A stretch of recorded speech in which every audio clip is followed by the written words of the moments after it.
here on the Bossman Show. New head coach of UNLV, the running Rebels out of the Mountain West Conference, Coach Kevin Kruger. Coach, how you doing, man? Good to talk to you. Hey, good. How's it doing? How's it going over there? Thanks for having me on. Hey, it's going good, Coach. I know you probably have some roots in Atlanta from your time when your dad was here with the Hawks, man. You graduated from high school here. So how did you feel about seeing the Hawks play the Knicks, man, and get to the second round of playoffs, man? No, it was good. It was there's a little added intrigue for us with Trey being there, of course. Having worked with Trey at Oklahoma, but no, you mentioned it. Walton High School grad out in Marietta, and played for the Georgia Stars with Norm Parker, and a lot of good memories and a lot of good friends from that time. Now, Coach Kruger, let me ask you this about Trey Young. One about Trey Young here. When you had him in Oklahoma, did you think he'd be as good as he is right now with the Hawks right now? I mean, we knew he always was an electric player. He did it in college. I think some of the questions, that were asked about him with his size and his weight, but what he's shown is that speed kills, and his ability to change pace, change direction, pull up and shoot it at any time really just keeps defenders off balance, and he can draw a foul at any time. And I think that ability, that skill set, that the skill he has with either hand, just makes him so dynamic. I mean, what do? You can't trap him. He's too fast. He can find too many people. You try to get too physical with him, he draws fouls. You back up off him or try to play flat, then he can see the whole floor. And you really, if I had an answer, I'd probably be coaching in the NBA against him, but I don't. And we were very, very happy with our time with him in Oklahoma. He was fun to watch, and he's fun to watch now. I mean, that was an impressive series, and Trey's not going to back down from anything. So that game, that loss against New York was probably the best thing that could have happened for them in Atlanta, just to kind of get him going and make sure it didn't happen again. Most definitely. Now, Coach, let's get about yourself, man. Getting the head coaching job at UNLV, a classic school there out there in the Mountain West Conference, a lot of history out there, man. How's it feel having this job out here, leading this program back to his prominence once more? No, it's an honor. It really is. I had the opportunity to play for UNLV for my graduate transfer year. So, this is home for me. I'm an alum here.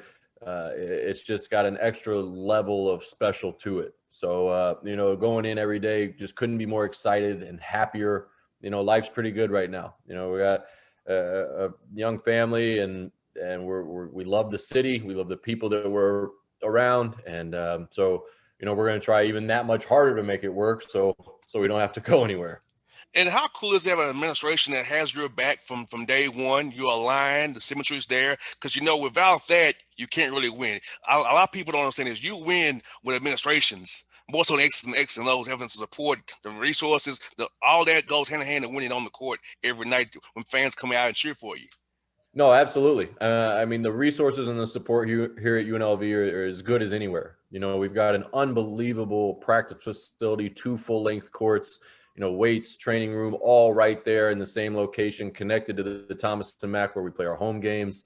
The living right here, is second to none. So we've got it all right here at such a high level too. We didn't have to compromise anything there throughout the years in terms of location or size of the building or what have you. Because I mean, having those 2 full-length courts, there's never any time you walk into the gym, there's mostly a hoop where you can hop on with somebody, so it's not too crowded and get shots up and get work in. So, no, but as you mentioned, the resources and the support here and the support in the community, as you mentioned, with a historic program like UNLV, really, really couldn't be luckier to have this as the first opportunity. And Las Vegas is growing. The Raiders now with the stadium they got, the hockey team and probably the future NBA team probably in the future is coming to Las Vegas. So Las Vegas is growing. It's booming. And not to mention NBA Summer League's coming in August. So that's also made Vegas booming as well. So Las Vegas, to me, Coach, it's booming. A lot of things going on out there. It's a great place to come out and live, work, and play ball. No, exactly. As you mentioned, I mean, Vegas is growing like a weed. And it's just that with the sports teams coming, might add baseball and basketball here soon. You got the Raiders, you got the Golden Knights, you got the college atmosphere. Then, of course, you have the entertainment and the nightlife of the Strip. So there's really nothing that Vegas doesn't offer in terms of entertainment. But yeah, I mean, it's growing. The numbers are growing up from what the news says at a historic rates and have been for a few years. And the city keeps growing out through Summerlin, down through Henderson out to Boulder City. So, it's a great time to be in Vegas. There's a lot of excitement, a lot of growth, a lot of energy, and like as you mentioned, support for kind of things to keep the city going. And coach, looking at your players this summer, they can actually be on campus and work out with you. And being a first-year head coach, when they implement your system, how key is to have guys on campus, being able to work them out, individual drills, also some team drills, watching film with those guys, evaluating what you have before October shows up here real soon. No, it's vital. It's vital to have those guys here, to have them around each other as much as what we're going to put in from a staff, just to have the guys interacting with each other daily, getting that extra time in the gym together, having those meals together, playing video games, kind of figuring each other out and getting around each other so they can develop that bond and that connection. So when they get out on the court, there's a relationship that's built there. And those are always the ones that, work best. When you love the guys you're fighting with, the teams are usually better. And how's that been building relationships for you guys, coach? You're a new coach, and a new coach comes in. There's always some attrition and having to build trust with guys. How's that been for you so far since you took over this job here? It's been good. We've had a lot of transfers, so we do have a new team kind of from last year. But a lot of the transfers that came in were guys that we had either recruited in high school or coached at some point, or we played against. So there is a level of familiarity there. But as you mentioned, there's no shortcut for building that trust and building that relationship other than just spending time with each other. Most definitely, because I feel like if a guy trusts and believes in you, he'll play hard for you. I know when I played, if I believed in a guy, trusted the coach, I'm gonna play harder for the guy. If I didn't think the guy was worth a quarter, I might not dive on the floor for that loose ball. I might get a burner for that. So that's so key for guys to have that trust with the coach. Because really, for me, coach, it's a 40-year relationship. The 4 years you're there are one thing, and 2 or 3 years you're there, but you want a relationship 40 years, coming to weddings and seeing kids grow older, be successful in life. But once the ball stops, you got to do something beyond the ball. So that's what really is key for those kind of connections. That's real connections for life. No, absolutely. I think, as you mentioned, going to weddings, having them bring their kids by and their families by in the future to watch a game where their dads used to play, and just hearing those stories from their parents. That's where it's really fun. Of course, you enjoy watching, the Trae Youngs and the Buddy Hields, and them go on and play in the NBA, and that's exciting to watch on TV. But even 10 years from now, 15 years from now, to have those guys come back and be around them and see their families and how their lives have gone since then, non-basketball is where it's really fun.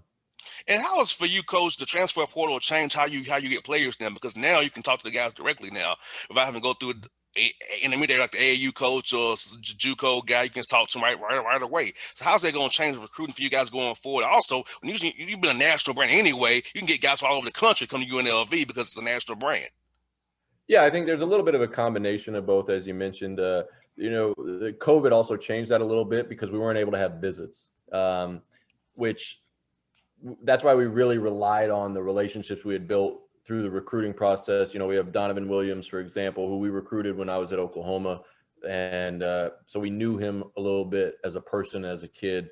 So it wasn't just completely foreign because you didn't get that visit. You didn't get to sit down at a table and look, across the table from a family eye to eye and kind of see, what's true, what's not, where your antenna go up or how you trust them or anything like that to build that relationship going forward. But, the portal to us is, like the one and done rule when that was implemented, how social media has kind of changed the college game of basketball and the NBA, of course, too. But, you almost see the portal we see the portal something like that, where you can put resistance up to it if you want, like with the one and done, people didn't like it. Coaches refused to kind of buy into it. Then with the social media, they encourage guys, stay off it.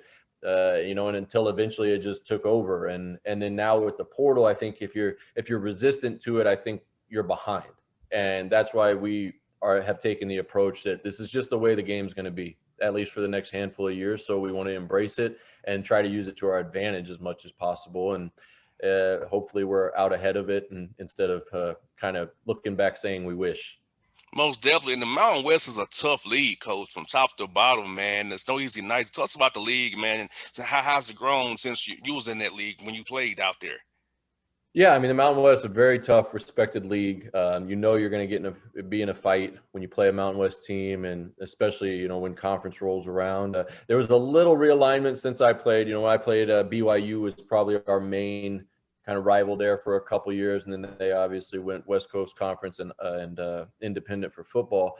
But having the additions of Reno, which is also are probably our main rival now and always has been, but we didn't play them twice. So now we get to play them twice. But, it's a very good league. I mean, San Diego State's definitely been carried the flag of the league for a handful of years. So they're the team to beat. And I think everybody knows it, and nobody's been able to do it for a while. We've had some years, but what Coach Fisher and Coach Dutcher have done out there is amazing. And we want to build something like that. We want to build something with a foundation where when kids come in, they fall in line with that culture and that way of life and that way of basketball, and the winning just continues. And I feel like, I think some kids, you don't understand. If you don't go Power Five, the Mountain West, the MAC, the A10, the CAA, a good conference to go play in, because guess what? As you know, I know both of them, coach, if you can play, they'll find you. The NBA will come looking for you. And then they'll find you overseas if you can play. So I feel like a lot of kids need to realize, hey, let me go to maybe a non-Power Five school. It's a good mid-major conference school, and really show my skills and be like a John Morant or McCollum or Dame Lillard and look where they at now. No, absolutely. I think what gets lost so many times is just that Power Five, that brand name of the Power Five. And as you mentioned, playing, you got to play. Like you said, they'll find you, but you also have to play to be found. And like we talked about earlier, the resources and the interest here. I mean, we charter our flights here at UNLV, and we've got the facilities and the interest of any Power Five. And a lot of times just kind of that word Power Five gets thrown around as if there's the life's just so much better, maybe just because of the conference they're in or where they're at. But with a city like Vegas, and a respected conference like the Mountain West, we know that we're in a good place. Most definitely. Let me ask you this to Atlanta here. What's your favorite spot to eat here in Atlanta? Well, it's not there anymore, but there used to be a place right off Roswell Road in Marietta, Miss Winter's Chicken. Oh yes, I missed them. those wings were good. The three Yes, and wings static, man. I missed them. And the gallon, me and my buddies would always get the gallon of sweet tea. Yes, yes. I miss them dearly. I do. I remember that because I'm around your age. So I definitely remember Mrs. Winters. I definitely remember that for sure. On the way to school, on the way to Walton from where we lived, we would grab Miss Winters or Chick-fil-A every morning. Yes, indeed. And last one I got for you is, man, what was your favorite memory coming to an Atlanta Hawks game when you was here with your dad was coaching, or just in general? What's your favorite moment coming to Hawks games? Well, unfortunately, when my dad was there, they kind of were building, and he was let go like a quarter of the way into his third year. I wish he would have been able to get that third year to see where it would have gone, but I mean, life's worked out well for everybody since then. But either way, the one thing that was always really interesting growing up in college towns, when we got to Atlanta, the star power that went to the games, with like Ludacris and, like the rappers from the Atlanta area, Outkast that would be at the games and the actors that lived in that area. That was something I always remembered. Phillips Arena was, the fan support wasn't great at the time, but you always knew you were going to see somebody famous. And being a high school kid, that was pretty cool. Oh, yes. Phillips Arena was always good. I remember going to the old Omni when I was a kid, because I actually grew up in Vine City. So I didn't grow up that far away from the arena. So, for me, my dad saved up some money. We go to play at the Omni. I'm like, that was my thing. Go watch them play it at the Dome. So, being in the business now, I get to a lot of Hawks games all the time. And I'm living a dream, No kidding. It's my childhood team. But you're right, man. Phillips Arena, man, you can always see somebody famous. You don't care who, what. It could be a random out against the Kings or whoever. Yeah. You'll see somebody famous at the Hawks game. And I'm like, man, I love it. That's what's the best thing about our city, man. It's Yeah. always somebody out there gonna come to our games and watch it and love it. Now with a star like Trae Young, it's just going to keep going. It's funny. Look over there. You see Cardi B. You see 2 Chainz. You see Usher. You see Chipper Jones. You see all the Julio Jones. Well, for now, you see, you see all those guys across the way. Like, man, we just made the Hawks said. Even in the years we were tanking, we still had all the people at the games. We're gonna take it here. So yeah, it's a great thing, man. But yeah, coach. Hopefully you come play Georgia Tech. Hopefully Josh will play you. You come. Yeah, that'd be great. That'd be great. Get back to Atlanta for a little bit. Yes, sir. Coach, you be safe and talk to you real soon. Best luck to you, man. I'm glad you got the job. And hope to do this with you down the road here in August, maybe in September as well. All right. Thank you. Anytime. You let me know. We'll do, Coach. Thank you so much, brother. All right. Have a good one. You too now.